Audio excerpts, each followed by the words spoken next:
Imelda Marcos, the TERNO Queen. Imelda revived and epitomized the true essence of the Filipino traditional Filipiniana clothes. Together with the legendary Patoy Moreno, whose invaluable contribution to Philippine fashion was really sharing this with the entire world. He used the beauty of our Filipino women and our fashion to show the entire world our culture and our people. Imelda brings TERNO to life and popularized locally and in the international scene. She's very supportive to Filipino designers and creator. They wore it all the time in all events both locally and abroad. That time Filipiniana starting to recognize globally, a truly unique Filipino fashion made. Gino Gonzalez, co-author of Fashionable Filipinas, aimed to bring back the glory of the TERNO through the TERNOCon, a fashion design competition showcasing modern TERNOs, as well as the Philippines' own version of the Met Gala, where local celebrities wore elaborate and beautiful TERNOs. The Filipiniana evolution.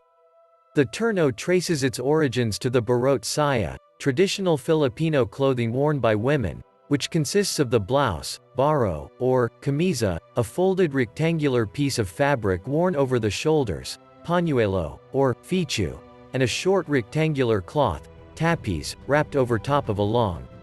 The TERNO is the national dress of the Philippines. It evolved from the Maria Clara or traje de mestiza dress, which originated from the barot saya. The TERNO is identified by its butterfly sleeves, flat, oversized high-peaked sleeves that are rounded at the shoulders by pleats using stiff cotton, piña, pineapple fabric, or synthetic fabrics.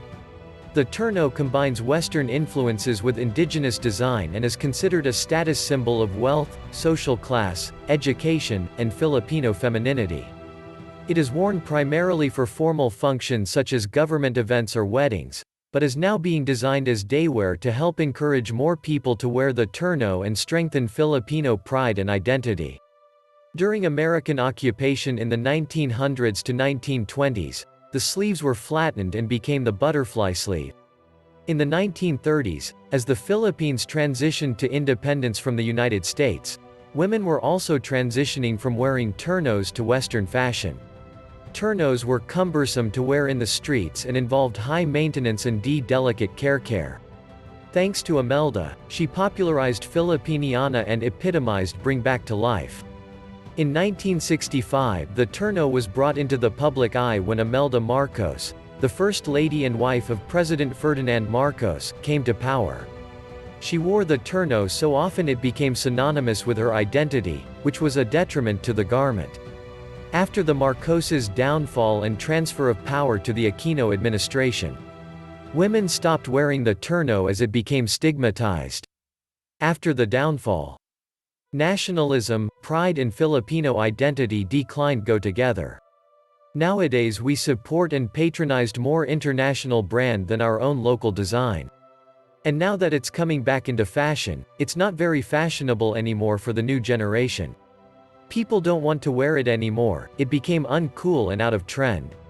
But with the ingenuity of new breed young Filipino designer here and abroad, they're starting to revolutionize, modernized and kind of avant-garde to adopt in current trends and fashion globally, as it was during the Imelda's glorious days.